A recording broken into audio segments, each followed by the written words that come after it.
No Resposta Católica de hoje, nós gostaríamos de responder à pergunta do Valdinei, que quer saber a respeito do pluralismo dentro da igreja. O Valdinei ficou admirado com uma certa diferença dentro da igreja católica, as diversas espiritualidades, espiritualidade carismática, tradicional, depois os vários movimentos, as várias possibilidades de congregações também dentro da igreja, tantas coisas diferentes. Por que esse pluralismo e esta diversidade dentro da Igreja Católica? Bom, a primeira coisa que nós devemos responder ao Valdinei é que a Igreja de Cristo, ela é realmente católica. E a palavra católica quer dizer universal, segundo o todo. Como a realidade, ela não é simples, como a realidade, ela não é monolítica, mas ela é plurifacetada, assim também a Igreja. A Igreja, ela vive esta realidade de que na casa do meu Pai existem muitas moradas. E assim nós podemos e devemos compreender que como a igreja é um corpo, cada membro possui a sua especificidade. Seria muito monótono que nós na igreja tivéssemos uma só realidade. Não. A riqueza da Igreja Católica, a riqueza do ser católico consiste exatamente nisto, em que uns enfatizam um aspecto, outros enfatizam um outro aspecto e assim nós nos prestamos o serviço mútuo, quase que como uma briga de marido e mulher que vivem no amor e na comunhão profunda, mas que um não permite que o outro, de alguma forma, se sobressaia, uma espécie de idolatria, achando que eu sou o dono da razão. Isso faz muito bem, isso é uma coisa bastante sadia dentro da igreja. Porém, este é o aspecto positivo. Existe uma outra realidade que eu gostaria, porém, de chamar a atenção, que é o seguinte. Toda esta riqueza do ser católico, muitas vezes é usado como argumento para implantar a ditadura do relativismo dentro da igreja. Deixa eu explicar isso direito. Eu vi já muitos professores de teologia fazerem isso. Você sabe que eu fui professor e ainda sou professor de teologia e que nos institutos que eu já visitei pelo nosso Brasil afora e até fora do Brasil, nós constatamos uma certa metodologia teológica que consiste no seguinte. O sujeito passa um tema teológico. Vamos supor, sei lá, vou falar da Eucaristia ou do sacerdócio ou então de um dos sacramentos. E eu vou abordando esse tema ao longo da história. Não é? Até aí, tudo bem. Também eu faço isso nas minhas aulas de teologia. É uma primeira abordagem chamada diacrônica. Uma abordagem ao longo do tempo, analítica, no sentido de que nós vamos destrinchando, não é, os vários desenvolvimentos de consciência teológica ao redor de um tema.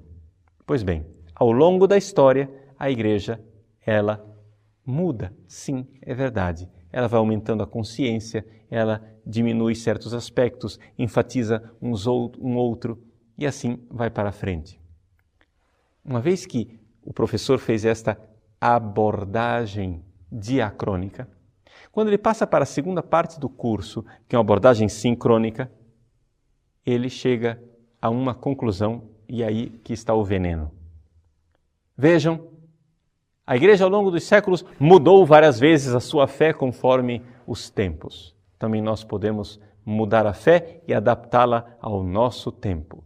O que devemos pensar sobre esse tema? E aí colocam as suas heresias modernistas. Vejam que de um método bom se tira uma conclusão errônea. Como é que deveria ser feito? Deveríamos entender o seguinte: a igreja, ela tem sim uma diversidade, mas essa diversidade é como os instrumentos de uma orquestra sinfônica. Uma sinfonia que toca, às vezes de forma concertante, ou seja, um concerto quer dizer uma luta entre vários instrumentos com temas diferentes, mas que no fim termina numa bela harmonia, uma realidade muito agradável para aquele que escuta. Assim é a igreja. A igreja tem essa diversidade, porém é uma diversidade que toca a mesma música, porque está na mesma casa, do mesmo Deus, a mesma fé essencial de Cristo Jesus nós somos membros de um só corpo. Então, aqui está a realidade. Esta beleza da igreja, porém, não tem nenhuma semelhança com uma cacofonia, que é o contrário da sinfonia. Você imagine que cada instrumentista agora quisesse tocar a sua música. Um toca samba e o outro resolve tocar uma valsa. Um toca música clássica de Beethoven, o outro resolve colocar o pagode.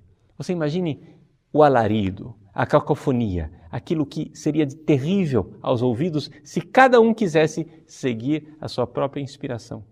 Isso não seria nada católico, isso não seria a verdade da igreja. Mas é isso que querem impor a nós.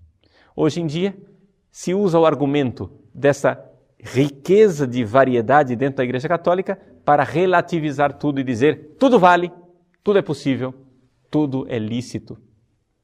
Uma vez que eles conseguiram, com esse argumento, chegar ao poder, o que é que eles fazem? Baixam a ditadura do relativismo, onde agora você tem que concordar que as coisas são assim. Você tem que admitir. E se você não admitir que tudo é relativo, nós iremos massacrar você. Nós temos uma tolerância imensa com quem concordar conosco, mas seremos ditadores ferrenhos com quem discordar. Aqui está a grande dificuldade e aqui que está o grande problema. Resumo, o que nós poderíamos dizer é o seguinte: existe uma riqueza e uma diversidade dentro da igreja, essa riqueza, porém, é a riqueza da mesma casa, é a riqueza de um corpo que tem variedade de membros, é a riqueza de uma orquestra que toca a mesma música, mas na riqueza de cada um dos instrumentos. Por quê? Porque existe um maestro. O maestro invisível é nosso Senhor Jesus Cristo. Visível é o Papa. E nós, assim, moramos nesta casa comum, que é a Igreja Católica. Somente assim é possível nos mantermos firmes e fiéis a uma fé que não mudou ao longo dos séculos, porque ela permanece a mesma. Como organismo vivo, a Igreja, claro, se modifica, mas é sempre a mesma Igreja. Ou seja, aquela árvore que foi plantada 2000 anos atrás por Jesus continua frondosa, bonita, vicejante ainda hoje. Embora, claro, modificada, porque ao longo dos séculos o organismo vivo se modifica. A igreja de hoje é a igreja de 2000 anos atrás. Não é relativismo. Se Jesus plantou uma mangueira, não queremos agora encontrar um pé de abóbora. O que nós temos é que ele plantou uma mangueira pequenina. Hoje ela pode ser frondosa, com vários galhos e várias realidades que talvez no início não fossem perceptíveis e nem visíveis. E, no entanto, é assim a igreja, porque é assim o reino dos céus. Deus abençoe você. Obrigado pela sua pergunta.